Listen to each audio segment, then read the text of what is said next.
आकाश शर्मा मध्य प्रदेश। आकाश Sharma Madhya Pradesh. Farooq Abdullah advocate Haryana. Advocate वैभव भट्टा उत्तर प्रदेश। आशीष मिश्रा मुंबई से। निर्मल पटेल गुजरात।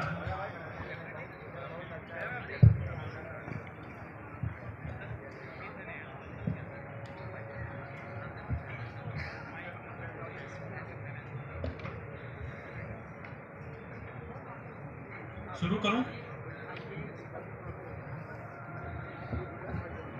शुरू किया जाए? मनु जी,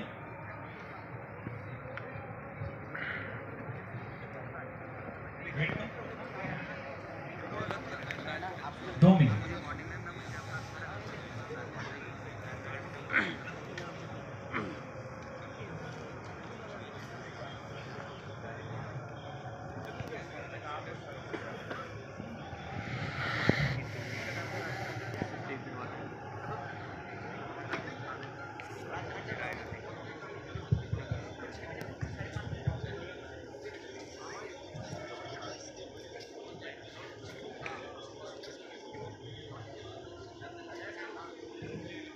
रथ यात्राएं निकाली, यह मुझे बताने की जरूरत नहीं है। और राहुल गांधी जी भगवान राम के बताए रास्ते पर, महात्मा गांधी जी के बताए रास्ते पर पैदल निकल पड़े हैं इस भारत को जोड़ने के लिए, वो भी ऐसे कठिन समय में जब मीडिया को कैप्चर कर लिया गया है, ईडी सीबीआई का दुरुपयोग किया जा रहा है।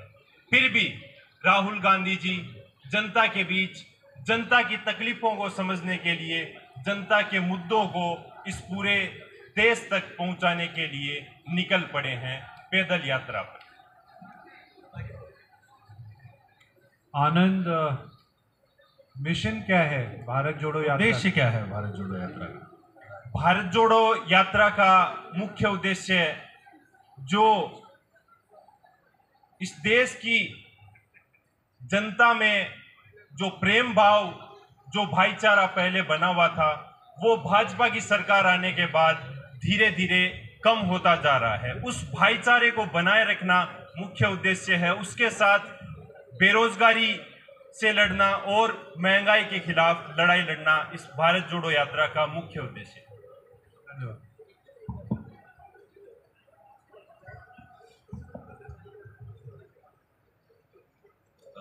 आकाश,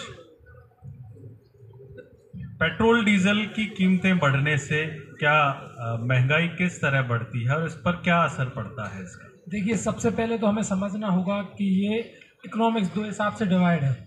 एक मैक्रो इकोनॉमिक्स, एक माइक्रो इकोनॉमिक्स। मैक्रो इकोनॉमिक्स जो बहुत बड़ी चीज़ों को पढ़ती है, जैसे एक देश हो गया, एक इंडस्ट्री हो गई। और माइक्रो इकोनॉमिक्स जो एक इंडिविजुअल को पढ़ती है, घर को पढ़ती है, मतलब बहुत छोटे स्तर पे। तो दोनों प्रभावित होती हैं। क्या होता है कि जब पेट्रोल डीजल की कीमतें बढ़ी तो जो व्यक्ति पेट्रोल डलवाता है अपनी बाइक में या कार में, वो 500 का डलवाता है तो उसको 1000 का डलवाना पड़ता है। आमदनी उतनी है, अब पेट्रोल के रेट बढ़े तो उसको या तो अपनी खर्च तो वो करेगा कैसे भी करके, तो या तो उसको कर्जा लेना पड़ेगा या वो अपनी सेविंग में से करेगा। और सेविंग रहती है वो बराबर रहती है इन्वेस्टमेंट के। किसी भी इकोनॉमी में जब इन्वेस्टमेंट जितना होगा जितनी उतनी सेविंग होगी। अब जैसे बड़ी इंडस्ट्रीज हैं जो पेट्रोल और डीजल पे चलती हैं, अब पेट्रोल और डीजल पे जब इंडस्ट्री चलेंगी, लोडिंग अनलोडिंग पेट्रोल डीजल के हिसाब से होगी, ट्रक वगैरह चलेंगे, तो उनका जो प्रोडक्ट रहेगा वो महंगा हो जाएगा पेट्रोल की कीमत बढ़ने की वजह से। जिसकी वजह से क्या होगा, वो खरीदेगा आखिरी में एक इंडिविजुअल, एक आम आदमी खरीदेगा और उसकी जेब फिर काटी जाएगी, उसकी फिर सेविंग कम होगी और कंट्री में फिर इन्वेस्टमेंट कम होगा। जब सेविंग कम होगी, इन्वेस्टमेंट कम होगा, तो अनएम्प्लॉयमेंट बढ़ेगा। अनएम्प्लॉयमेंट के बढ़ने से इस देश की जीडीपी कम होगी और जीडीपी कम होने से आखिरी में जब महंगाई लगातार बढ़ती जाएगी तो ये पहुंचता है इन्फ्लेशन की ओर, और बहुत ही बड़ी समस्या हो जाती है जब हाइपर इन्फ्लेशन हो जाता है। तो अंततः एक छोटे से पेट्रोल बढ़ने से पूरी इकोनॉमी अफेक्ट होती है। अगर हमें अपनी इकोनॉमी को सही से चलाना है तो हमें पेट्रोल डीजल और सभी चीज़ों के रेट नियंत्रण करने होंगे। नियंत्रण करने होंगे, 30 सेकंड में बता दीजिए इसका सोल्यूशन। सर जैसे कि सब्सिडी देती थी, मनमोहन सिंह जी गवर्नमेंट थी तो वो सब्सिडी देती थी, पेट्रोल के रेट जब बढ़ते थे। एक्साइज ड्यूटी इतनी लगा दी गई है ये कह के कि देश में महामारी है। देश में महामारी पहले भी फैली है। देश में 1991 में जब रिफॉर्म हमारे डिप्रेशन आया तो हम LPG लाए, ना कि हमने कह दिया ताली बजाओ थाली बजाओ। जब 2009 में डिप्रेशन आया तो हमने उसके ट्रीटी साइन की और उसके रिफॉर्म्स लाए और हम अपने देश को उबार के ले गए। हमने ये नहीं कह दिया हाउडी मोदी विदेश जाके, हमने ऐसा नहीं किया। अगर उस समय के प्रधानमंत्रियों ने हाउ कैन आई डू नहीं किया होता तो आज देश की स्थिति खराब होती।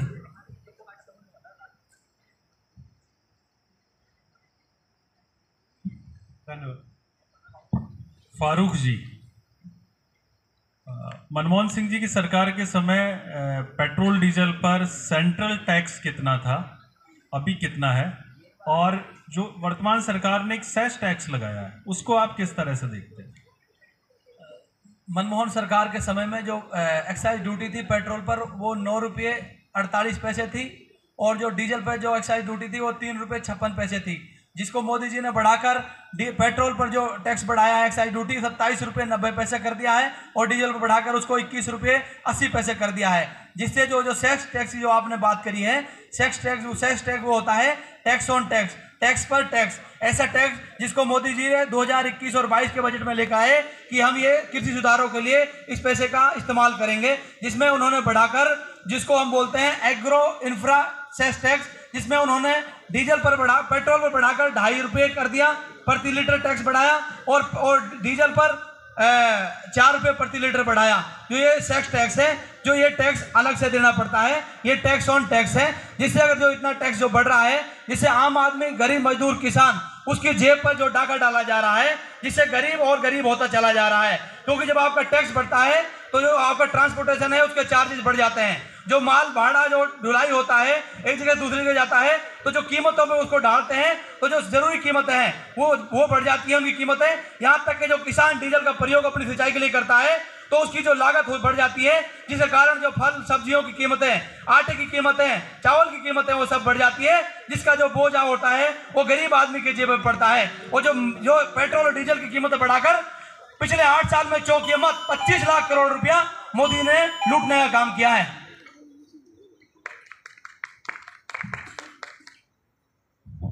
आप कहते हैं 25 लाख, मतलब हालांकि 26 लाख करोड़ रुपया हो गया है, तो उसको जो है वो तो इंफ्रास्ट्रक्चर पर, बाकी चीज़ों पर, नेशनल डेवलपमेंट पे काम हो रहा है। आखिर सरकार के पास पैसे का साधन क्या है, वो कहाँ से लाएगी? इस पर आपका क्या विचार है? सरकार के पास पैसे के लिए बहुत सारे ऐसे हेड्स होते हैं जहां से सरकार अपना पैसा लेती है, लेकिन ये नहीं कि आप एक्साइज ड्यूटी आसमान की तरफ बढ़ा दो और 25 लाख करोड़ रुपया आप गरीब आदमी की जेब से लूट लो।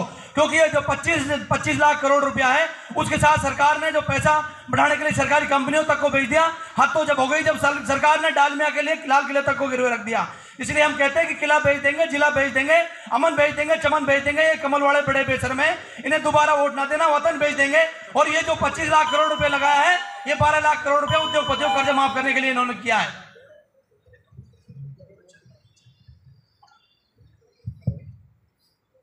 वैभव जी, भारत जोड़ो यात्रा से किसे फायदा है और किसे नुकसान है, पूरा सुनो, और क्यों, और क्या फायदा है और क्या नुकसान है? देखिए, भारत जोड़ो यात्रा जो हिंदुस्तान के बेटे हमारे नेता राहुल जी ने निकाली है, वो एक सर्वोदय सोच के संग निकाली है, किसी फायदे या नुकसान के लिए नहीं निकाली है, पहली एक चीज।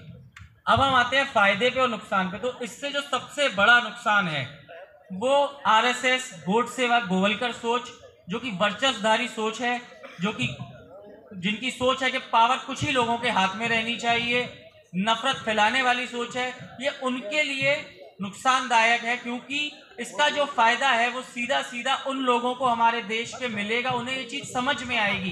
क्योंकि ये यात्रा देश के लोगों को जागरूक करने के लिए निकाली जा रही है, नफरत के खिलाफ, बेरोजगारी के खिलाफ और महंगाई के खिलाफ। क्योंकि आज हमारे देश के युवाओं को, लोगों को भ्रमित कर रखा है इस सरकार ने कि सिर्फ जिंदा रहना ही असली विकास है, मजबूर कर दिया इस चीज को लेकर। तो मेरा ये मानना है कि असली जो फायदा है वो इस देश के लोगों को मिलेगा, क्योंकि जब वो इस चीज से जागरूक होंगे कि राहुल जी लोगों तक खुद स्वयं पहुंच रहे हैं, सिविल सोसाइटी के लोगों से बात कर रहे हैं, एक एक लोगों की समस्याएं सुन रहे हैं, तो लोगों को अपना दर्द कहना है, लेकिन वो कुछ कह नहीं पा रहे। क्यों? क्योंकि उन्हें मौका ही नहीं दे रही है ये सरकार कुछ अपना दर्द कहने का, अपना दर्द बांटने की।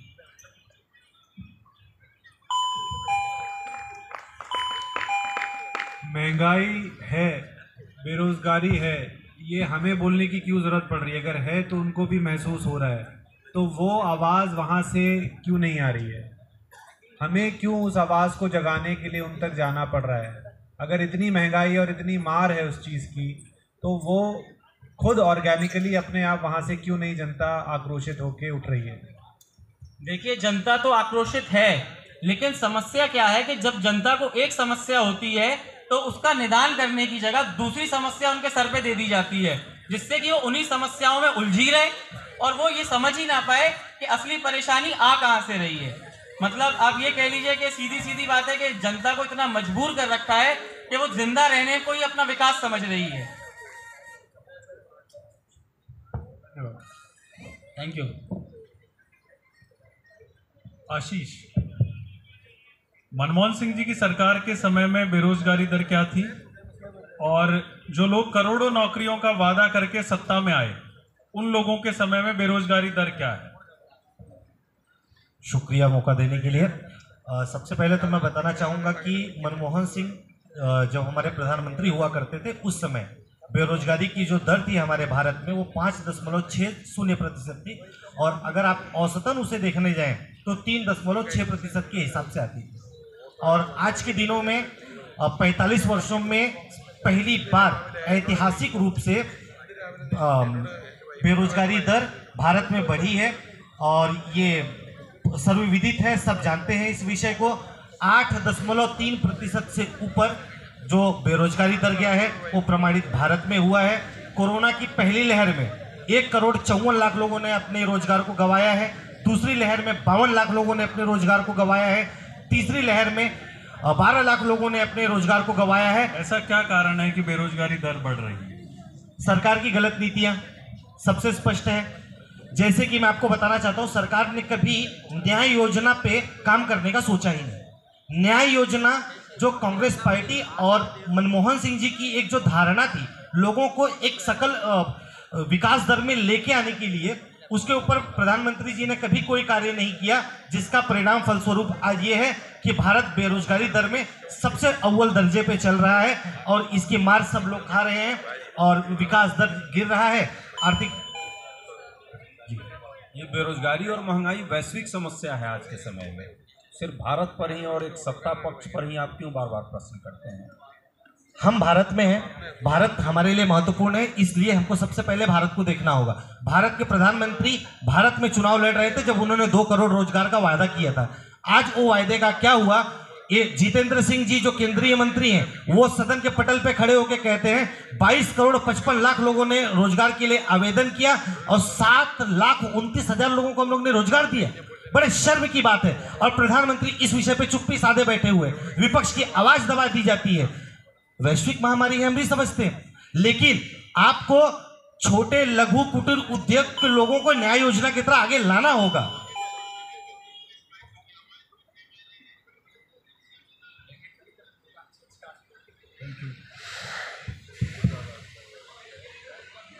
निर्मल, बेरोजगारी दर क्यों बढ़ रही है और इसके क्या कारण है बढ़ने के? सबसे पहले मैं बता दूं कि भारत गांव से बना हुआ है और भारत की अर्थव्यवस्था की जो करोड़रज्जु है वो भारत की कृषि है। भारत की 70% जो लोग हैं वो गांव में रहते हैं और देश के 60% लोग जो है वो कृषि से एम्प्लॉयमेंट लेते हैं।